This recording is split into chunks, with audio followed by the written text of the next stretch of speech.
టీజీపీజీ ECET Telangana post graduate engineering common entrance test. So TG PG ECET 2026 సంబంధించి online application మనం ఎట్లా చేసుకోవాలి అని చెప్పి step by step online application గురించి మనం ఈ వీడియో లోపల డీటెయిల్గా మాట్లాడుకుంటాం. అండ్ దాంతోపాటుగా ఈ ఆన్లైన్ అప్లికేషన్కి సంబంధించి ఏమేం డాక్యుమెంట్స్ కావాల్సి ఉంటుంది అని చెప్పి కూడా డీటెయిల్గా మాట్లాడుకుందాం. At the end of this video మీకు టీజీపీజీ ఈసెట్ 2026 సంబంధించి రిక్వైర్డ్ డాక్యుమెంట్స్ ఏంటిది అండ్ ఆన్లైన్ అప్లికేషన్ మనం ఎట్లా చేసుకోవాలి అని చెప్పి స్టెప్ బై స్టెప్ మీకు డీటెయిల్గా అర్థమైపోతుంది అన్నట్టు. అండ్ మనం ప్రీవియస్గా టీజీపీజీ ఈసెట్ 2026 సంబంధించి నోటిఫికేషన్ వీడియో చేసుకున్నాం. ఫర్దర్గా కూడా టీజీపీజీ ఈసెట్ 2026 సంబంధించి ఏ అప్డేట్ వచ్చినా వీడియోస్ అయితే వేసుకుంటూ ఉంటాం. కాబట్టి మీరు ఒకవేళ మన ఛానల్కి కొత్త వస్తే మాత్రం పక్కా సబ్స్క్రైబ్ చేసుకొని మీ ఫ్రెండ్స్ అందరికీ ఈ వీడియోని షేర్ చేయండి. ఫస్ట్లీ రిక్వైర్డ్ డాక్యుమెంట్స్ గురించి మనం మాట్లాడుకుందాం, ఓకేనా? సో రిక్వైర్డ్ డాక్యుమెంట్స్ గురించి మాట్లాడుకునే దానికంటే ముందు ఫస్ట్ ఒక చిన్న ఇన్ఫర్మేషన్ అయితే మీకు ఇవ్వాలి. ఆల్రెడీ ఆన్లైన్ రిజిస్ట్రేషన్స్ అయితే స్టార్ట్ అయిపోయినాయి. 27th February 2026 4 PM నుండి ఆన్లైన్ రిజిస్ట్రేషన్స్ అయితే స్టార్ట్ అయిపోయినాయి Telangana PG engineering common entrance టెస్ట్కి సంబంధించి. ఆన్లైన్ అప్లికేషన్ చేసుకోవడానికి ఎట్లాంటి లేట్ ఫీ లేకుండా 6th May 2026 దాకా టైం అయితే ఉంది. 6th May 2026 దాకా ఎట్లాంటి లేట్ ఫీ లేకుండా ఆన్లైన్ అప్లికేషన్ చేసుకోవడానికి టైం అయితే ఉంది. లేట్ ఫీ తోటి ఓకేనా, 250 లేట్ ఫీ తోటి 9th May దాకా, 1000 రూపీస్ లేట్ ఫీ తోటి 12th May దాకా, 2000 రూపీస్ 500 రూపీస్ లేట్ ఫీ తోటి 15th May దాకా, 5000 రూపీస్ లేట్ ఫీ తోటి 18th May దాకా, 10,000 రూపీస్ లేట్ ఫీ తోటి 26th May దాకా మనకి ఆన్లైన్ అప్లికేషన్ చేసుకోవడానికి ఛాన్స్ అయితే ఉంది. కానీ నా ఒపీనియన్ ఏంటంటే అంతంత లేట్ ఫీ పెట్టి చేసుకునే బదులు ఆన్లైన్ అప్లికేషన్ చేసుకోవడానికి మనకు పెద్ద డాక్యుమెంట్స్ కూడా అవసరం లేదు. కాబట్టి ఎంత తొందర పాసిబుల్ అయితే అంత తొందర May 6th కంటే ముందు ఆన్లైన్ అప్లికేషన్ చేసుకోవాలి. అండ్ తొందరగా మీరు ఆన్లైన్ అప్లికేషన్ చేసుకోవడం వల్ల మనకి సెంటర్ అనేది దగ్గర పడుతుంది. సో ఆన్లైన్ అప్లికేషన్ మీరు తొందరగా వేసుకోవడం వల్ల సెంటర్ అనేది మనకి దగ్గర పడుతుంది అన్నట్టు. కాబట్టి ఎక్స్పెన్సెస్ కూడా తగ్గుతుంది. ట్రావెలింగ్ ఛార్జెస్, ఫుడ్ ఛార్జెస్ చాలా అయితే తగ్గడం అయితే జరుగుతుంది అన్నట్టు, ఓకేనా? సో ఈ ఏదైతే Telangana PG engineering common entrance test ఉందో ఇది కంప్యూటర్ బేస్డ్ టెస్ట్, ఓకేనా? సో మనకి 28th May 2026 నుండి 31st May 2026 దాకా ఎగ్జామ్స్ అయితే కండక్ట్ చేస్తారు డిపెండింగ్ అపాన్ ద సబ్జెక్ట్స్, ఓకేనా? ఆన్లైన్ లోపల అప్లికేషన్ చేసుకోవడానికి 600 రూపీస్ ఉంటుంది ఫీ. ఆన్లైన్ లోపల అప్లికేషన్ చేసుకోవడానికి 600 రూపాయలు అయితే ఫీ అయితే ఉంటుంది for SC, ST and PWD candidates. 1100 rupees fee అయితే ఉంటుంది ఫర్ అదర్స్. అదర్స్ అంటే ఎవరు? ఓసీ, బీసీ, ఓకేనా? అండ్ దాని తర్వాత ఈడబ్ల్యూఎస్ వాళ్ళకి. సో ఇది fee details. And when it comes to important documents విషయానికి వస్తే మనం ఆన్లైన్ అప్లికేషన్ లోపల అప్లోడ్ చేయాల్సిన డాక్యుమెంట్స్ ఏంది అని అంటే రెండు డాక్యుమెంట్లు అప్లోడ్ చేస్తాం బ్రో. ఓన్లీ 2 డాక్యుమెంట్స్ మనం ఆన్లైన్ అప్లికేషన్ లోపల అప్లోడ్ చేస్తాం. ఏంది కదా డాక్యుమెంట్ అంటే ఒకటి ఫోటో, ఓకేనా? అండ్ దాంతోపాటుగా రెండోది సిగ్నేచర్, ఓకేనా? ఫోటో అండ్ సిగ్నేచర్ ఈ రెండు మాత్రమే మనం ఆన్లైన్ అప్లికేషన్ చేసేటప్పుడు అప్లోడ్ చేయడం అయితే జరుగుతుంది. మిగతా ఏవి కూడా అప్లోడ్ చేయడం అన్నట్టు, ఓకేనా? సో మనం ఏవి కూడా మిగతా అప్లోడ్ చేయాల్సిన అవసరం లేదు. జస్ట్ మన దగ్గర డీటెయిల్స్ ఉంటే మనం ఆన్లైన్ అప్లికేషన్ని కంప్లీట్ చేసుకోవచ్చు. సో ఏంది ఆ డీటెయిల్స్ అని అంటే మన క్వాలిఫైయింగ్ ఎగ్జామినేషన్కి సంబంధించిన హాల్ టికెట్ నెంబర్, ఓకేనా? క్వాలిఫైయింగ్ ఎగ్జామినేషన్కి సంబంధించిన హాల్ టికెట్ నెంబర్ అయితే కావాల్సి ఉంటుంది అన్నట్టు. అంటే మీరు డిగ్రీ చేస్తే డిగ్రీ, ఓకేనా? సో బీటెక్ చేస్తే బీటెక్, లేకపోతే బీఫామ్ చేస్తే బీఫామ్, దానికి సంబంధించిన హాల్ టికెట్ నెంబర్ కావాలి, ఓకేనా? Final year hall ticket number కావాల్సి ఉంటుంది అన్నట్టు. అండ్ దాంతోపాటుగా ఎస్ఎస్సి మెమో, ఓకేనా? ఎస్ఎస్సి మెమో మన డీటెయిల్స్ కోసం మన ఎస్ఎస్సి మెమో అనేది యూజ్ చేస్తాం అన్నట్టు. ఎస్ఎస్సి మెమో లాగానే మన నేము, ఫాదర్ నేము, మదర్ నేము అవన్నీ కూడా ఇవ్వాల్సి ఉంటుంది, డేట్ ఆఫ్ బర్త్ కూడా, ఓకేనా? అండ్ దెన్ దాని తర్వాత సో మీరు ఇంటర్ ఎక్కడ చదివారు అని చెప్పి ఇంటర్కి సంబంధించిన డీటెయిల్స్ కావచ్చు, ఇంటర్ హాల్ టికెట్ నెంబర్ కావచ్చు, అండ్ దాంతోపాటు ఇంటర్కి సంబంధించిన కొన్ని డీటెయిల్స్ అయితే అడుగుతా అన్నట్టు, రూరల్, అర్బనా, ఓకేనా? అండ్ దాంతోపాటుగా మనం చూసుకుంటే డిగ్రీకి సంబంధించిన డీటెయిల్స్ అయితే ఇవ్వాల్సి ఉంటుంది అన్నట్టు, ఓకేనా? డిగ్రీకి సంబంధించిన హాల్ టికెట్ నెంబర్ అనేది ఆటోమేటిక్గా మనం ఇస్తాం కదా, ఆటోమేటిక్గా వచ్చేస్తాయి. అండ్ దాంతోపాటు డిగ్రీకి సంబంధించిన కొన్ని బేసిక్ డీటెయిల్స్ అయితే ఇవ్వాల్సి ఉంటుంది అన్నట్టు. అండ్ దాని తర్వాత 10th సంబంధించిన డీటెయిల్స్ అయితే ఇవ్వాల్సి ఉంటుంది. అండ్ దాంతోపాటుగా మనకి క్యాస్ట్కి సంబంధించిన డీటెయిల్స్ అయితే ఇవ్వాల్సి ఉంటుంది అన్నట్టు. ఒకవేళ మీరు పీడబ్ల్యూడీ అయితే పీడబ్ల్యూడీ డీటెయిల్స్, సో పీడబ్ల్యూడీ లోపల ఏంది కదా అంటే పీడబ్ల్యూడీ సర్టిఫికేట్ నెంబర్ అయితే ఇవ్వాల్సి ఉంటుంది, ఓకేనా? క్యాస్ట్ మీదే క్యాస్ట్ అని చెప్పి క్యాస్ట్ సర్టిఫికేట్లో చూసిస్తే సరిపోతుంది. క్యాస్ట్ నెంబర్ అనేది అవసరం లేదు మనకి, ఓకేనా? ఇన్కమ్ సర్టిఫికేట్ నెంబర్ కూడా optional. Caste and income certificate ఎందుకు అని అంటే మీ క్యాస్ట్ ఏంటిది, సబ్ క్యాస్ట్ ఏంటిది అని చెప్పి చూడడానికి మాత్రమే హెల్ప్ అవుతుంది. ఇన్కమ్ ఏంటంటే మీకు ఇన్కమ్ ఎంత ఉన్నది, ఏ రేంజ్ లోపల ఇన్కమ్ ఉంది అని చెప్పి చూడడానికే హెల్ప్ అవుతుంది అన్నట్టు. So caste number, income number పక్కా కావాలంటే నో నీడ్, అంత మ్యాండేటరీ కాదు. సో సింపుల్ ఏంటంటే నేను ఇప్పుడు ఈ ఒకటి చూపెడతా, దాన్ని మీరు స్క్రీన్ షాట్ తీసుకొని అప్లికేషన్ అప్పుడు మీకు హెల్ప్ అవుతుంది అన్నట్టు. ఓకేనా. So qualifying examination hall ticket number and candidate name కానీ, ఫాదర్ నేము, మదర్ నేము, ఈ డేట్ ఆఫ్ బర్త్ అనేది ఎస్ఎస్సి మెమో లోపల ఉంటాయి అన్నట్టు. సో ఎస్ఎస్సి మెమో అనేది దగ్గర పెట్టుకోరు. అండ్ దాని తర్వాత candidates or student mobile number. So mobile number, ఒక వర్కింగ్ మొబైల్ నెంబర్ దగ్గర పెట్టుకోరు, ఎందుకంటే దానికి సో మన అప్డేట్స్ అనేవి వస్తూ ఉంటాయి అన్నట్టు. ఓకేనా. సో రిజిస్ట్రేషన్ నెంబర్ కావచ్చు, పేమెంట్ రిఫరెన్స్ ఐడి కావచ్చు, అవన్నీ మెసేజ్ వస్తూ ఉంటాయి. కాబట్టి ఒక వర్కింగ్ మొబైల్ నెంబర్ని దగ్గర పెట్టుకోరి. అండ్ దాని తర్వాత ఈమెయిల్ అడ్రస్, ఒక వర్కింగ్ ఈమెయిల్ని కూడా పెట్టుకోరి. దాని తర్వాత క్వాలిఫైయింగ్ డిగ్రీకి సంబంధించి. ఓకేనా. అండ్ దాని తర్వాత సో స్పెషలైజేషన్ డిగ్రీ ఏదైనా ఉంటే వాటికి సంబంధించిన డీటెయిల్స్ అనేది దగ్గర పెట్టుకోరి. ఓకేనా. సో క్యాస్ట్ అండ్ ఇన్కమ్ సర్టిఫికేట్లు దగ్గర పెట్టుకోరి. ఇఫ్ ఓల్డ్ అయినా పర్లేదు. ఓకేనా. నెంబర్లు ఏం అడగది. సో ఓల్డ్ ఉన్నా కూడా జస్ట్ రిఫరెన్స్ కోసం దగ్గర పెట్టుకోరి, సరిపోతుంది. అండ్ దాంతోపాటు ఏంటంటే మీరు 6th వెళ్ళి డిగ్రీ వరకు ఎక్కడ చదివారు అని చెప్పి లొకాలిటీ స్టేటస్ కోసం అడుగుతుంది, ఏ డిస్టిక్లో అని చెప్పి గుర్తు చేసుకొని పెట్టుకోరి, సరిపోతుంది. ఓకేనా. అండ్ ఆన్లైన్ అప్లికేషన్ ఎట్లా చేసుకోవాలి మరి అనే విషయానికి వస్తే, ఆన్లైన్ అప్లికేషన్కి సంబంధించి టీజీ పీజీ ఈసెట్ 2026 సంబంధించిన అఫీషియల్ పోర్టల్కి రావాలి. ఇది అఫీషియల్ పోర్టల్. ఈ అఫీషియల్ పోర్టల్ లోపల మనం ఆన్లైన్ అప్లికేషన్ అయితే చేసుకోవచ్చు. ఓకేనా. సో ఆన్లైన్ అప్లికేషన్ చేసుకోవడానికి ఎప్పటిదాకా టైం ఉంది అని అంటే 6th May 2026 దాకా టైం ఉంది, వితౌట్ లేట్ ఫీ. ఓకేనా. లేట్ ఫీ లేకుండానే అప్లికేషన్ పెట్టుకోవడానికి ట్రై చేయాలి. అండ్ ఇక్కడ మన ఆన్లైన్ అప్లికేషన్ విషయానికి వస్తే ఫస్ట్ మనకి 3 స్టెప్స్ ఉంటాయి బ్రో. బేసిక్ డీటెయిల్స్ ఇచ్చి ఫీ పేమెంట్ చేస్తాం. ఓకేనా. బేసిక్ డీటెయిల్స్ ఇస్తాం, ఫీ పేమెంట్ చేస్తాం. ఆన్లైన్ అప్లికేషన్‌ని ఫిల్ చేస్తాం. అప్లికేషన్ ఫామ్‌ని డౌన్‌లోడ్ చేసుకుంటాం. అంతే 3 స్టెప్‌లలో మనకు ఆన్లైన్ అప్లికేషన్ అనేది కంప్లీట్ అయిపోతది. ఇందులోపల ఫస్ట్ స్టెప్ ఏంది కదా అంటే application fee payment. Application fee payment మీద మనం ప్రెస్ చేయాల్సి ఉంటది ఫస్ట్. అప్లికేషన్ ఫీ పేమెంట్ మీద ప్రెస్ చేస్తుంటే మనకి పోర్టల్ అనేది ఇగో ఇట్లా చూపెడతది అన్నట్టు. నువ్వు అన్నీ కూడా చదివినవా? ఓకేనా. సో డీటెయిల్ నోటిఫికేషన్ చదివినవా? నీకు ఎలిజిబిలిటీ ఉందా? ఓకేనా. సో ఎలిజిబిలిటీ క్రైటీరియా చూసుకున్నావా అని చెప్పి అడుగుతది. మీరు అన్నీ కూడా చూసుకుంటే యెస్ అని చెప్పి ప్రెస్ చేయండి. మనకు పోర్టల్ అనేది ఇట్లా ఓపెన్ అయితది అన్నట్టు. ఓకేనా. సో ఇందులోపల ఏంది కదా అంటే fee payment for TG, PG ECET 2026 అని చెప్పి చూపెడతది. ఇక్కడ మనం ఏం చేయాల్సి ఉంటదంటే ఫస్ట్ నువ్వు ఒకవేళ BE, BTech, BPharm, B archery, ఓకేనా. సో ఆర్కిటెక్చర్ లోపల బ్యాచిలర్స్ చేసినా, ఎంఎస్సీ చేసినా, ఓకేనా, ఎంసీఏ చేసినా దానికి సంబంధించిన roll number or hall ticket number అనేది ఇయ్యాల్సి ఉంటది అన్నట్టు. ఓకేనా. సో లాస్ట్ నువ్వు ఏదైతే క్వాలిఫైయింగ్ ఎగ్జామ్ ఉన్నదో ఆ క్వాలిఫైయింగ్ ఎగ్జామ్‌కి సంబంధించిన హాల్ టికెట్ నెంబర్ ఇయ్యాలి. And then candidate name, candidate date of birth. ఓకేనా. So candidate name and date of birth అనేది యాస్ పర్ ఎస్ఎస్‌సి మెమో ఇవ్వండి. ఓకేనా. And then candidate mobile number, ఏదైతే వర్కింగ్ మొబైల్ నెంబర్ ఉందో ఆ వర్కింగ్ మొబైల్ నెంబర్ అనేది ఇచ్చేసేయండి. తర్వాత ఈమెయిల్ అడ్రస్ అనేది మీది వర్కింగ్ ఈమెయిల్ అడ్రస్ ఇచ్చేసేయండి.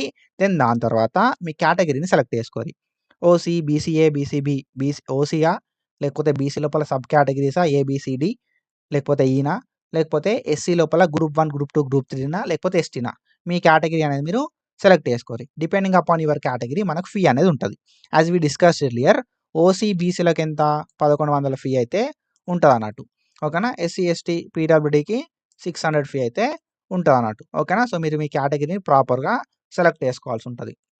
ఓకేనా. సో దాని తర్వాత ఏందంటే మీరు ఫిజికల్లీ ఛాలెంజ్డ్ అని అడుగుతది. ఒకవేళ మీ దగ్గర సదరం ఉండి మీరు ఒకవేళ నిజంగానే పీడబ్ల్యూడీ అయితే యెస్ అని చెప్పి పెట్టుకోరి. యెస్ అని పెట్టుకుంటే మాత్రం సదరం సర్టిఫికేట్ నెంబర్ అడుగుతది. ఓకేనా. కాబట్టి అది చూసుకొని పెట్టుకోరి. Qualifying degree. ఓకేనా. క్వాలిఫైయింగ్ డిగ్రీ అనేది ఏంటిది అనేది సెలెక్ట్ చేసుకోరి. మీరు బీఫార్మా, ఓకేనా, లేకపోతే బీటెక్కా, లేకపోతే ఏంటిది అనేది సెలెక్ట్ చేసుకోరి. ఏదన్నా స్పెషలైజేషన్ ఉందా? క్వాలిఫైయింగ్ స్పెషలైజేషన్ డిగ్రీ ఏమన్నా ఉందా? ఉంటే ఆ డిగ్రీని మీరు సెలెక్ట్ చేసుకోరి. దెన్ దాని తర్వాత పేమెంట్ టైప్ లోపల ఏందంటే మనకు 2, 3 ఆప్షన్లు చూపెడతది బ్రో. ఒకటే చూపియది. నెట్ బ్యాంకింగ్ అని చెప్పి చూపెడతది. ఓకేనా. అండ్ దాని తర్వాత క్రెడిట్ కార్డ్, డెబిట్ కార్డ్ అని చెప్పి చూపెడతది. ఇందులోపల మీకు ఏ పేమెంట్ మోడ్ ఇష్టమైతే ఆ పేమెంట్ మోడ్‌ని సెలెక్ట్ చేసుకోరి.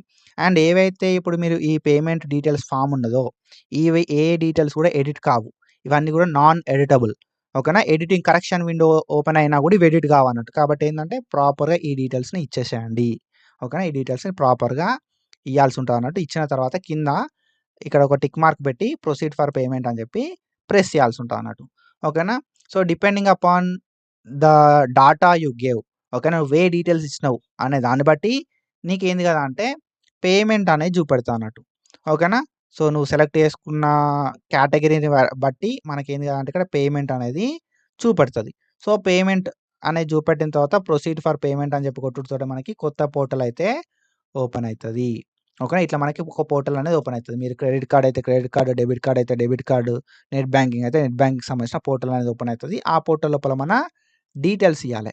ఓకేనా. లాగిన్ డీటెయిల్స్ అనేది ఇయ్యాలి. నెట్ బ్యాంకింగ్‌కి లాగిన్ డీటెయిల్స్, క్రెడిట్ కార్డ్‌కి, డెబిట్ కార్డ్‌కి card number, CVC number, సీవీవీ number, ఆ నంబర్లు ఇచ్చి ఎక్స్‌పైరీ డేట్లు ఇయ్యాలే.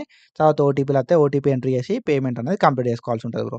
ఇక్కడ ఏదైతే మనకి అమౌంట్ ఉందో, ఓకేనా. వాళ్ళు 1100 అన్నారు కదా! 1100 అన్నారు. 1100 అన్నారు, లేకపోతే 600 అన్నారు. అట్లాంటి సిట్యుయేషన్ లోపల ఏందంటే ఈ 1100కి, 600కి ఒక 20-30 రూపీస్ లేకపోతే 40 rupees depending upon the payment mode you choose. నువ్వు నెట్ బ్యాంకింగ్ చేత్తన్నావా, క్రెడిట్ కార్డ్ వాడుతున్నావా, డెబిట్ కార్డ్ వాడుతున్నావా అన్న దాన్ని బట్టి చార్జెస్ పడతాయి అన్నట్టు. ఓకేనా. ఈ 1100తో పాటు ఇంకా కొంచెం అమౌంట్ అనేది పెట్టుకోరి. కాబట్టి ఏందంటే పేమెంట్ అనేది ఫెయిల్ కాకుండా ఉంటదన్నట్టు. ఓకేనా. సో, ఎక్కువ అమౌంట్ అనేది పెట్టుకోండి.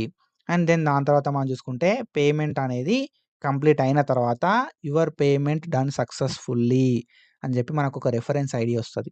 ఓకేనా. పేమెంట్ రిఫరెన్స్ ఐడీ అంటాం. యువర్ పేమెంట్ డన్ సక్సెస్‌ఫుల్లీ అని చెప్పి రిఫరెన్స్ ఐడీ అయితే వస్తదన్నట్టు పేమెంట్‌కి సంబంధించి. అండ్ దెన్ ఆ పేమెంట్ ఏదైతే ఉందో ఐడీని రాసుకోర్రి. ఓకేనా. ఒక ఫోటో తీసి పెట్టుకోర్రి. తర్వాత మనకు మస్తు హెల్ప్ అయితది ఆ ఐడీ అనేది. ఓకేనా. సో, తర్వాత ప్రొసీడ్ ఫర్ ఫార్మ్ ఫిల్లింగ్ అన్నా అయిపోతది. ఓకేనా. So, proceed to fill application form అన్నా కూడా ఏం కాదు. లేదంటే హోమ్ పేజ్‌కొచ్చి కూడా మనం అప్లికేషన్ ఫార్మ్‌ని ఫిల్ చేయొచ్చు. ఓకేనా. So, proceed to fill application form అంటే మనకు అప్లికేషన్ ఫార్మ్ అనేది ఓపెన్ అయితది. ఒకవేళ మీకు అప్లికేషన్ ఫార్మ్ అనేది ఓపెన్ కాలే అనుకో ఫర్ సపోజ్. అట్లాంటి సిట్యుయేషన్ లోపల ఏం చేయాల్సి ఉంటది కదా అంటే సింపుల్లీ హోమ్ పేజ్‌కి రావాలే. హోమ్ పేజ్‌కొచ్చి ఏం చేయాల్సి ఉంటది అంటే ఫిల్ ద ఫార్మ్ అని ఉంది కదా! ఓకేనా. సో, ఫిల్ అప్లికేషన్ ఫార్మ్ అని చెప్పి దాని మీద మనం ప్రెస్ చేయాల్సి ఉంటదన్నట్టు. ఫిల్ అప్లికేషన్ ఫార్మ్ మీద ప్రెస్ చేస్తే మనకు పోర్టల్ ఇట్లా ఓపెన్ అయితది. పేమెంట్ రిఫరెన్స్ ఐడీ ఏంటిది అని చెప్పి అడుగుతదన్నట్టు. అందుకే నేను రాసుకోమన్నా కదా ఇందాక ఆ రిఫరెన్స్ ఐడీ గ్రీన్ కలర్‌ది రాసుకోవాలి. ఆ గ్రీన్ కలర్ రిఫరెన్స్ ఐడీని ఇక్కడ ఇయ్యాలి. దెన్ హాల్ టికెట్ నంబర్ అడుగుతది. హాల్ టికెట్ నంబర్ అనేది ఇక్కడ ఇయ్యాల్సి ఉంటది. దెన్ మొబైల్ నంబర్ అడుగుతది. మొబైల్ నంబర్ అనేది ఇయ్యాల్సి ఉంటది. మొబైల్ నంబర్ ఇచ్చిన తర్వాత డేట్ ఆఫ్ బర్త్ అడుగుతది. సో, డేట్ ఆఫ్ బర్త్ అనేది ఇచ్చేసేయాలి. దెన్ దాని తర్వాత ప్రొసీడ్ టు ఫిల్ అప్లికేషన్ అని చెప్పి ఉందిగా. ప్రొసీడ్ టు ఫిల్ అప్లికేషన్ మీద ప్రెస్ చేయాల్సి ఉంటదన్నట్టు. ప్రొసీడ్ టు ఫిల్ అప్లికేషన్ అడుగుతుంటే మనకు అప్లికేషన్ ఫార్మ్ అనేది ఓపెన్ అయితది. ఓకేనా. సో, ఈ అప్లికేషన్ ఫార్మ్ లోపల ఏంది కదా అంటే క్యాండిడేట్ డీటెయిల్స్ లోపల క్యాండిడేట్ నేమ్ వస్తది. ఎందుకంటే మనం ఫస్ట్ ఇచ్చినాంగా పేమెంట్ డీటెయిల్స్ అప్పుడు క్యాండిడేట్ నేమ్ వస్తది. ఈ డేట్ ఆఫ్ బర్త్ వత్తది. మనం ఇంకా మిగతా డీటెయిల్స్ ఏవి ఇయ్యాల్సి ఉంటది అంటే ఫాదర్ నేమ్ ఏందని చెప్పి ఫాదర్ నేమ్ ఇయ్యాలి. మదర్ నేమ్ ఏంటిది అని చెప్పి మదర్ నేమ్ ఇయ్యాలి. ఇవి ఎట్లా ఇయ్యాలి యాస్ పర్ ఎస్ఎస్‌సి మెమో. ఓకేనా. ఎస్ఎస్‌సి మెమో ప్రకారం ఇయ్యాల్సి ఉంటది. జెండర్ ఏంటిది అని చెప్పి జెండర్ సెలెక్ట్ చేసుకోవాలి. తర్వాత ఆధార్ కార్డ్ నంబర్ అనేది ఆప్షనల్. అవసరం లేదు. రేషన్ కార్డ్ నంబర్ కూడా ఆప్షనల్. ఓకేనా. ఇయ్యకపోయినా పెద్ద ఫరక్ పడది. ఇచ్చినా ఏం కాదు. దాని తర్వాత కేటగిరీ. సో, కేటగిరీ ఆల్రెడీ నువ్వు సెలెక్ట్ చేసుకొని ఉంటావు. ఓకేనా. సో, ఆ కేటగిరీ లోపల ఏందంటే సబ్ కేటగిరీ ఏమన్నా అడిగితే సబ్ కేటగిరీ ఇచ్చేసేయరి. క్యాస్ట్ సర్టిఫికేట్ కూడా ఆప్షనలే బ్రో. క్యాస్ట్ సర్టిఫికేట్ అనేది మ్యాండేటరీ కాదు. అండ్ దెన్ ఒకవేళ మీరు ఈడబ్ల్యూఎస్ అయ్యారనుకో, ఈడబ్ల్యూఎస్ లోపల ఎస్ అని పెట్టుకొని ఉంటే మాత్రం ఈడబ్ల్యూఎస్ సర్టిఫికేట్ నంబర్ అడుగుతది. ఓకేనా. సో, క్యాస్ట్ లోపల క్యాస్ట్ నంబర్ అడిగితే, ఈడబ్ల్యూఎస్ అడిగితే ఈడబ్ల్యూఎస్ లోపల నంబర్ అడుగుతాదన్నట్టు.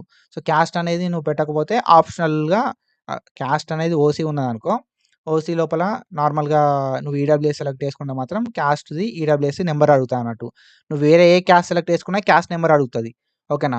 ఈడబ్ల్యూఎస్ సెలెక్ట్ చేసుకున్నా ఈడబ్ల్యూఎస్ నంబర్ అడుగుతది. ఈ క్యాస్ట్ అండ్ ఈడబ్ల్యూఎస్ నంబర్స్ అనేది ఆప్షనల్. ఓకేనా. సో, ఇది పెద్ద మ్యాండేటరీ కాదు. అండ్ దెన్ దాని తర్వాత ఏంది కదా అంటే మనకి పీడబ్ల్యూడీనా అని చెప్పి అడుగుతదన్నట్టు. ఓకేనా. సో, పీడబ్ల్యూడీ అనేది ఎస్ అని పెట్టుకున్నోళ్ళు ఎవరైతే ఉంటారో వాళ్ళకి సంబంధించి డిఫరెంట్ డిజబిలిటీస్ చూపెడతది. బ్లైండ్‌నెస్, లో vision, deaf and hard of hearing, locomotor disability అని చెప్పి, ఆటిజం అని చెప్పి, మల్టిపుల్ డిసబిలిటీస్ అని చెప్పి ఉంటది. నువ్వు ఒకవేళ హ్యాండిక్యాప్డ్ ఎస్ అని పెడితే నీకంటూ ఒక సర్టిఫికేట్ ఉంటది. సదరం సర్టిఫికేట్ అని చెప్పి. ఈ సదరం సర్టిఫికేట్ లోపల ఏమేమి డీటెయిల్స్ ఉన్నాయో చూసుకో. ఓకేనా. లోకోమోటర్ ఉన్నదా లోకోమోటర్ పెట్టుకో. Deaf and hard of hearing ఉందా అది పెట్టుకో. నీ ఇబ్బంది ఏందని చెప్పి దాన్ని బట్టి పెట్టుకొని ఈ సదరం సర్టిఫికేట్ నంబర్ అనేది ఆప్షనల్ ఉంది. ఉంటే సదరం సర్టిఫికేట్ ఇచ్చేసేయి. లేదంటే లేదు. ఓకేనా. అండ్ దాని తర్వాత మళ్ళీ కౌన్సెలింగ్ అప్పుడు మళ్ళీ వెరిఫికేషన్‌లు అయితా ఉంటాయన్నట్టు. ఓకేనా. సో, అది. అండ్ స్పెషల్ రిజర్వేషన్ ఏమన్నా ఉందా అని చెప్పి ఒక ఆప్షన్ ఉంటదన్నట్టు. ఉంటే పెట్టుకోరి. NCC, CAP, sports and games, Anglo Indian ఏదైనా ఒక రిజర్వేషన్ ఉందా? ఉంటే ఈ రిజర్వేషన్ దగ్గర టిక్ పెట్టుకోరి. ఓకేనా. సో, అది. అండ్ దెన్ దాని తర్వాత local area. Bro local area అనేది మనోళ్ళు most of the people Telangana వాళ్ళే ఉంటరు బ్రో. ఓకేనా. సో, తెలంగాణ అయితే నీది లోకల్ అని పెట్టుకో. ఓకేనా. లేదు తెలంగాణ కాదనుకుంటే అన్‌రిజర్వ్డ్ అని పెట్టుకో. అన్‌రిజర్వ్డ్ అని పెట్టుకుంటే ఏందంటే చాలా తక్కువ సీట్స్‌కి ఎలిజిబుల్ అయితాం అన్నట్టు మనం. ఓకేనా? సో, రిజర్వేషన్ ఉండది. అండ్ దాని తర్వాత మైనారిటీయా కాదా అని అడుగుతది. మైనారిటీ అయితే మైనారిటీ అని పెట్టుకో. లేదు అంటే నాన్ మైనారిటీ అనే ఆప్షన్ ఉంది కదా! ఈ నాన్ మైనారిటీ అనే ఆప్షన్ పెట్టుకో. అండ్ దెన్ దాని తర్వాత యాన్యువల్ ఇన్‌కమ్. ఇన్‌కమ్ సర్టిఫికేట్ లోపల ఇన్‌కమ్ ఎంతున్నదనేది చూసుకో బ్రో. ఓకేనా? ఇన్‌కమ్ సర్టిఫికేట్ కొత్తదుంటే ఓకే. లేదు పాతదుందా చూడు. ఇన్‌కమ్ సర్టిఫికేట్ లోపల ఇన్‌కమ్ అనేది 1,00,000 కన్నా తక్కువున్నదా? 1,00,000 కన్నా ఎక్కువుండి 2,00,000 కన్నా తక్కువున్నదా? లేకపోతే 2,00,000 కన్నా ఎక్కువున్నదా అనే ఆప్షన్ ఉంటదన్నట్టు. దాన్ని బేస్ చేసుకొని నువ్వు ఇన్‌కమ్ అనేది సెలెక్ట్ చేసుకో. అండ్ ఇన్‌కమ్ సర్టిఫికేట్ కూడా ఆప్షనల్ ఉంది. ఇయ్యాల్సిన అవసరం లేదు. అండ్ దెన్ దాని తర్వాత బ్యాంక్ అకౌంట్ డీటెయిల్స్ బ్రో. ఇది మ్యాండేటరీ కాదు. లైట్ తీసుకోరి. ఓకేనా? సో, నీ బ్యాంక్ పేరేందని చెప్పి, ఓకేనా? బ్యాంక్ నంబర్ ఏందని చెప్పి, బ్యాంకు లోపల నీ పేరు ఎట్లుంటదని చెప్పి, ఐఎఫ్ఎస్‌సి కోడ్ ఏందని చెప్పి అడుగుతారు. సో, ఇది మ్యాండేటరీ కాదు. లైట్ తీసుకోరి బ్యాంక్ గురించి. ఓకేనా? ఫర్దర్ రిఫరెన్స్ కోసం అది. అదెంత పెద్ద మ్యాండేటరీ అయితే కాదు. అండ్ దెన్ దాని తర్వాత మనం చూసుకుంటే అడ్రస్ డీటెయిల్స్. సో, ఈ అడ్రస్ డీటెయిల్స్ లోపల ఆధార్ కార్డ్ లోపల ఉన్న డీటెయిల్స్ బ్రో. ఓకేనా? సో, ఆధార్ కార్డ్ లోపల ఉన్న డీటెయిల్స్ అయితే ఇచ్చేసేయండి. అందరి దగ్గర ఆధార్ కార్డ్ ఉంటది. ఆధార్ కార్డ్ వెనక ఏవైతే మీ డీటెయిల్స్ ఉన్నాయో హౌస్ నంబర్ ఇచ్చేసేయండి. అండ్ విలేజ్ ఏంది అని చెప్పి ఇచ్చేసేయండి. మండల్ ఏంటిది అని చెప్పి ఇచ్చేసేయండి. అండ్ డిస్ట్రిక్ట్ ఏంటిది, స్టేట్ ఏంటిది అని చెప్పి మీ డీటెయిల్స్ అన్ని ఇచ్చేసేయండి. దాని తర్వాత పిన్ కోడ్ అనేది ఇచ్చేసేయండి. ఓకేనా? దెన్ దాని తర్వాత mobile number. So, mobile number అనేది ఆల్రెడీ మనం ఇచ్చినాం కాబట్టి అదే మొబైల్ నంబర్ చూపెడతది. ఆల్టర్‌నేటివ్ మొబైల్ నంబర్ ఇచ్చినా, ఇయ్యకపోయినా పెద్ద ప్రాబ్లమ్ లేదు. టెలిఫోన్ నంబర్ కూడా ఇయ్యకపోయినా పెద్ద ప్రాబ్లమ్ ఏం కాదు. ఈమెయిల్ ఐడీ కూడా మనం ఏదైతే ఇచ్చినామో అది వస్తదన్నట్టు. ఓకేనా? సో, దాని తర్వాత మనం చూసుకుంటే ఇంకా కొంచెం స్క్రోల్ డౌన్ చేస్తే మనకు క్వాలిఫైయింగ్ ఎగ్జామినేషన్ గురించి అడుగుతది బ్రో. ఓకేనా? మనం ఆల్రెడీ సెలెక్ట్ చేసుకుంటాం. మీరు ఏది క్వాలిఫై అయ్యిర్రని చెప్పి. ఓకేనా? సో, బీ ఫార్మసీయా? లేకపోతే ఇంజినీరింగా? లేకపోతే వేరే ఏది క్వాలిఫై అయినాం అని చెప్పి మనం ఆల్రెడీ సెలెక్ట్ చేసుకొని ఉంటాం. అదే ఇక్కడ చూపెడతది. అందులోపల స్పెషలైజేషన్ ఏంటిది? ఓకేనా? సో, క్వాలిఫైయింగ్ స్పెషలైజేషన్ ఏంటిది అని చెప్పి ఉంటదన్నట్టు. అది ఇచ్చేసేయండి. ఓకేనా? ఆల్రెడీ మనం ఇది కూడా ఆల్రెడీ మనం సెలెక్ట్ చేసుకొనే ఉంటాం. ఓకేనా? సో, ఇవి 2 ఆల్రెడీ సెలెక్ట్ చేసుకొని ఉంటాం. అవే ఇక్కడ మనకి చూపెడతాదన్నట్టు. దెన్ దాని తర్వాత మనం చూసుకుంటే హాల్ టికెట్ నంబర్. ఓకేనా? సో, హాల్ టికెట్ నంబర్ లోపల ఏంది కదా అంటే qualifying examination hall ticket number మనం ఏదైతే ఇచ్చినామో అది ఇక్కడ మనకు ఆటోమేటిక్‌గా వస్తది. దెన్ దాని తర్వాత నువ్వు ఆల్రెడీ పాస్ అయిపోయినవా? లేకపోతే అపియరింగ్ చేస్తున్నావా? ఓకేనా? సో, అపియరింగ్ అంటే 2026 లోపల రాసేటోళ్ళు. ఓకేనా? Last year final year exams 2026 లోపల రాసేటోళ్ళు అపియరింగ్ అని పెట్టాలి. ఆల్రెడీ పాస్ అయిపోయినోళ్ళు 2025లో పాస్ అయ్యారనుకో 2025లో పాస్డ్ ఔట్ అని చెప్పి పెట్టుకోవాలి. దెన్ దాని తర్వాత medium of instruction set examination qualifying exam. నువ్వు తెలుగు మీడియం చదివినావా? ఇంగ్లీషా? ఉర్దూ? అదర్సా? అన్నది మోస్ట్ ఆఫ్ ద పీపుల్ ఇంగ్లీషే చదువుకుంటారు. ఇంగ్లీష్ మీడియం అని చెప్పి పెట్టుకోరి. ఓకేనా? మీరు ఏ మీడియం అయితే ఆ మీడియం పెట్టుకోరి. దెన్ దాని తర్వాత ఇంటర్మీడియేట్‌కి సంబంధించిన కొన్ని డీటెయిల్స్ అడుగుతది బ్రో. ఓకేనా? ఇంటర్మీడియేట్ అర్బనా? రూరలా అని చెప్పి. అర్బన్ అంటే సిటీ. రూరల్ అంటే విలేజ్. సో, నువ్వు ఎక్కడ చదివినవు అనే దాన్ని బట్టి సెలెక్ట్ చేసుకో. దెన్ దాని తర్వాత ఇంటర్మీడియేట్ హాల్ టికెట్ నంబర్ అడుగుతది. ఇంటర్మీడియేట్ హాల్ టికెట్ నంబరు ఇచ్చేసేయి. దాని తర్వాత month of passing, year of passing intermediate memo లోపల ఉంటది బ్రో. హాల్ టికెట్ నంబర్ ఉంటది. నువ్వు ఏ నెలల పాస్ అయినవు, ఏ సంవత్సరంలో పాస్ అయినవు అని చెప్పి ఉంటదన్నట్టు. అవి మీరు సెలెక్ట్ చేసుకొని సరిపోతది. Depending upon passed out year. ఓకేనా? సో, ఇంటర్ మెమో చూస్తే మీకు అర్థమైపోతది. దాని తర్వాత ఎస్ఎస్‌సి. ఎస్ఎస్‌సి మెమో లోపల ఎస్ఎస్‌సి హాల్ టికెట్ నంబర్ ఉంటది. అండ్ రూరల్, అర్బన్ అంటే సో, మీరు సిటీలో చదివితే సిటీలో చదివితే అర్బన్ అని చెప్పి, విలేజ్ అయితే రూరల్ అని చెప్పి సెలెక్ట్ చేసుకోరి. అండ్ దెన్ దాని తర్వాత మనం చూసుకుంటే సో, మనకి ఎస్ఎస్‌సికి సంబంధించిన హాల్ టికెట్ నంబరు ఎస్ఎస్‌సి మెమోలో ఉంటది. అండ్ దాని తర్వాత month of passing, year of passing అనేది ఎస్ఎస్‌సి మెమో లోపల ఉంటది. అది చూసి ఇచ్చేసేయండి సరిపోతది. అండ్ దెన్ దాని తర్వాత మనం చూసుకుంటే ప్లేస్ ఆఫ్ స్టడీ. 10థ్ క్లాస్ ఎక్కడ చదివినవు? ఓకేనా? దాని తర్వాత ఇంటర్మీడియేట్ ఎక్కడ చదివినవు? డిగ్రీ ఎక్కడ చదివినవు? లేకపోతే నువ్వు హైయర్ స్టడీస్ ఏమైనా చేస్తే ఎంఎస్‌సి గాని, ఎంసీఏ గాని ఏదైనా హైయర్ స్టడీస్ చేస్తే అవి ఎక్కడ చదివినవు అని చెప్పి అడుగుతదన్నట్టు. ఓకేనా? డిస్ట్రిక్ట్స్. 10థ్ ఏ డిస్ట్రిక్ట్ చదివినవు ఆ డిస్ట్రిక్ట్ ఇచ్చేసేయి. ఇంటర్ ఏ డిస్ట్రిక్ట్ చదివినావో ఆ డిస్ట్రిక్ట్ ఇచ్చేసేయి. అండ్ దెన్ దాని తర్వాత డిగ్రీ ఏ డిస్ట్రిక్ట్ చదివినావో ఆ డిస్ట్రిక్ట్ ఇచ్చేసేయి. ఓకేనా? ఎంఎస్‌సి, ఎంసీఏ చేస్తే అవి ఎక్కడ చదివినావో ఆ డిస్ట్రిక్ట్ ఇచ్చేసేయి. దాన్ని బట్టి ఏందంటే నీ లొకాలిటీని డిటర్మైన్ చేస్తారు. ఓకేనా? లొకాలిటీ అనేది డిటర్మైన్ అయితది. నువ్వు లోకలా కాదా అని చెప్పి నువ్వు ఇచ్చే డీటెయిల్స్‌ని బట్టే డిసైడ్ చేస్తారన్నట్టు. ఓకేనా? దెన్ దాని తర్వాత టెస్ట్ ప్రిఫరెన్స్ సెలెక్ట్ చేసుకోమంటారు బ్రో. ఓకేనా? సో, నువ్వు ఏ ఎంట్రన్స్ రాస్తున్నావు అంటే ఫార్మసీకి సంబంధించిన ఎంట్రన్స్ టెస్ట్ అనేది రాస్తున్నావు అన్నట్టు. ఓకేనా? సో, నువ్వు ఏ ఎంట్రన్స్ రాస్తున్నావు అని చెప్పి దాన్ని బేస్ చేసుకొని నీ టెస్ట్ ప్రిఫరెన్స్ అనేది నువ్వు చూజ్ చేసుకోవాల్సి ఉంటది. ఓకేనా? సో, ఎక్కడెక్కడ సెంటర్‌లు ఉన్నాయి అనేది మనకు చూపెడతాదన్నట్టు. 2 ప్రిఫరెన్స్‌లు చూజ్ చేసుకోవచ్చు. ఓకేనా? ఒకవేళ 3 ఉంటే 3 ఓకేనా? ఎన్ని ప్రిఫరెన్స్‌లు ఉన్నాయనే దాన్ని బట్టి ఫస్ట్ ప్రిఫరెన్స్ కింద మీకు దగ్గరున్నది పెట్టుకో బ్రో. తర్వాత ప్రిఫరెన్స్ కింద ఇంకో కొంచెం దగ్గరున్నది. ఓకేనా? సో, ఫస్ట్ ప్రిఫరెన్స్ కింద బాగా దగ్గరున్నది. ఆ దగ్గరది కాకుండా ఇంకో కొంచెం దగ్గర ఏది ఉంటదో అది. ఆ దగ్గరది కాకుండా ఇంకో కొంచెం దగ్గర ఏది ఉంటదో అది. సో, అట్లా దగ్గరున్నయి అన్నీ కూడా మనకి సెంటర్స్ లాగా పెట్టుకోవాల్సి ఉంటదన్నట్టు. ఒకవేళ ఈ ఫస్ట్ ప్రిఫరెన్స్ లోపల నీకు ఎగ్జామ్ రాసే ఛాన్స్ లేకపోతే సెకండ్ ప్రిఫరెన్స్‌లో ఛాన్స్ ఇస్తారన్నట్టు. సో, ఎంత తొందరగా అప్లై చేసుకుంటే అంత మంచిదన్నట్టు. ఎంత తొందరగా అప్లై చేసుకుంటే మనం పెట్టుకున్న ప్రిఫరెన్స్ లోపల అంత తొందరగా మనకి ఎగ్జామ్ రాసే ఛాన్స్ ఇస్తారన్నట్టు. ఓకేనా? సో, అది. అండ్ దెన్ దాని తర్వాత ఫోటో. పాస్ ఫోటో అనేది మనం అప్‌లోడ్ చేయాల్సుంటది. 50 కేబీ కన్నా తక్కువుండాలి. జేపీజీ ఆర్ జేపీఈజీ ఫార్మాట్ లోపల ఉండాల్సుంటదన్నట్టు. And then signature. సిగ్నేచర్ అనేది కూడా మనకి 30 కేబీ కన్నా తక్కువుండాలి. జేపీజీ ఆర్ జేపీఈజీ ఫార్మాట్ లోపల వైట్ పేపర్ లోపల మన సిగ్నేచర్ పెట్టి ఉండాల్సుంటదన్నట్టు. ఓకేనా? సో, చూస్ ఫైల్ అంటది. చూస్ ఫైల్ అంటే ఫైల్‌ని అప్‌లోడ్ చేయాలి. అండ్ చూస్ సిగ్నేచర్ అంటది. సో, చూస్ ఫైల్‌లోకి పోయి సిగ్నేచర్‌ని అప్‌లోడ్ చేయాలి. దెన్ దాని తర్వాత ఏంది కదా అంటే సింపుల్లీ ఇక్కడ మనకొక టిక్ మార్క్ ఉంది కదా! ఈ టిక్ మార్క్ మీద ప్రెస్ చేసి సేవ్ అనే ఆప్షన్ ఒకటుంటది బ్రో. అండ్ దెన్ దాని తర్వాత ప్రివ్యూ ఆర్ సబ్మిట్ అనే ఆప్షన్ ఒకటుంటది. సేవ్ అంటే సేవ్ అయిపోతది. ఓకేనా? సో, డీటెయిల్స్ అన్నీ కూడా టెంపరరీగా సేవ్ అయితాయి బ్రో. ఓకేనా? సో, నువ్వు మళ్ళా వీటిని ఎడిట్ చేసుకోవచ్చు సేవ్ అంటే. లేదు ప్రివ్యూ ఆర్ సబ్మిట్ కొట్టినావనుకో ప్రివ్యూ అనేది చూపెడతది. ఏమేం డీటెయిల్స్ ఇచ్చినావు అని చెప్పి. దెన్ దాని తర్వాత సబ్మిట్ అయిపోతదన్నట్టు. కాబట్టి పర్ఫెక్ట్ ఓకే ఉన్నావనుకో ఓకేనా? పర్ఫెక్ట్ ఓకే ఉంటే ప్రివ్యూ ఆర్ సబ్మిట్ కూడా కొట్టు. ఓకేనా? సో, అంతా ఓకే ఉంది. సబ్మిట్ చేత్తా ఏం కాదు అనుకుంటే ప్రివ్యూ ఆర్ సబ్మిట్ మీద కొట్టేసేయి. లేదు కొంచెం డౌట్ ఉంది అనుకున్నోళ్ళు సేవ్ మీద కొట్టి కొంచెం రెస్ట్ తీసుకొని మళ్ళొకసారి డీటెయిల్స్ అన్నీ చూసుకొని ప్రివ్యూ ఆర్ సబ్మిట్ మీద కొట్టుర్రి. ఓకేనా? సో, ప్రివ్యూ ఆర్ సబ్మిట్ మీద కొట్టిన తర్వాత మనకేంది కదా అంటే ఇంకొక ఆప్షన్ చూపెడతదన్నట్టు మనకి. ఓకేనా? సో, ప్రివ్యూ ఆర్ సబ్మిట్ మీద కొట్టుతారో మన డీటెయిల్స్ ఏవేవి డీటెయిల్స్ ఇచ్చినావు అని చెప్పి ఆ డీటెయిల్స్ అన్నీ కూడా చూపెడతది. ఓకేనా? దెన్ దాని తర్వాత మన డీటెయిల్స్ అన్నీ చూపెట్టిన తర్వాత కింద ఒక ఆప్షన్ ఉంటదన్నట్టు. ఈ డీటెయిల్స్ లోపల నువ్వు మోడిఫై చేద్దాం అనుకుంటున్నావా? అంటే ఈ డీటెయిల్స్ ఏవైతే ఉన్నాయో వీటిని ఎడిట్ చేద్దాం అనుకుంటున్నావా? అని చెప్పి అడుగుతదన్నట్టు. ఒకవేళ డీటెయిల్స్ అన్నీ కరెక్టే ఉంటే ఎడిట్ ఏం అవసరం లేదు. మోడిఫై ఏం అవసరం లేదు. డీటెయిల్స్ ఏమన్నా తప్పుంటే మాత్రమే ఈ మోడిఫై మీద ప్రెస్ చేసి మీరు ఆ డీటెయిల్స్‌ని ఎడిట్ చేసుకోండి. డీటెయిల్స్ అన్నీ కరెక్ట్ ఉన్నప్పుడు కన్ఫర్మ్ ఆర్ ఫ్రీజ్ అని చెప్పి ప్రెస్ చేయరి సరిపోతది. కన్ఫర్మ్ ఆర్ ఫ్రీజ్ అని చెప్పి కొట్టుడుతోటే మనకేంది కదంటే మన అప్లికేషన్ నంబర్ అనేది ఇట్లా జనరేట్ అయితది. ఓకేనా? సో, మీ అప్లికేషన్ అనేది సక్సెస్‌ఫుల్‌గా కన్ఫర్మ్ అయిపోయింది. సబ్మిట్ అయిపోయింది అని చెప్పి మనకొక రిజిస్ట్రేషన్ నంబర్ వస్తది. రెడ్ కలర్ లోపల అది రాసి పెట్టుకోర్రి. ఓకేనా? రిజిస్ట్రేషన్ నంబర్ అనేది రాసి పెట్టుకోండి. ఫర్దర్‌గా మీకు మస్తు హెల్ప్ అయితది. ఓకేనా? అదొక ఫోటో ఆర్ స్క్రీన్‌షాట్ అనేది తీసుకొని పెట్టుకోండి. ఓకేనా? దెన్ దాని తర్వాత మనం చూసుకుంటే మన అప్లికేషన్ ఫార్మ్ అనేది ఇట్లా జనరేట్ అయితది. ఓకేనా? సో, మన అప్లికేషన్ ఫార్మ్ అనేది ఇట్లా జనరేట్ అయితది. మనం మన అప్లికేషన్ ఫార్మ్‌ని ప్రింట్ తీసుకొని పెట్టుకోవాల్సి ఉంటది బ్రో. ఓకేనా? సో, ప్రింట్ అనే ఆప్షన్ ఉంటది ఇక్కడ మనకి. ఆ ప్రింట్ తీసుకొని పెట్టుకోండి. సో, ప్రింట్ అంటే మన పీడీఎఫ్ లాగా సేవ్ చేసుకొని పెట్టుకోండి ఫస్ట్ అయితే. పీడీఎఫ్ లాగా సేవ్ చేసుకొని పెట్టుకోండి.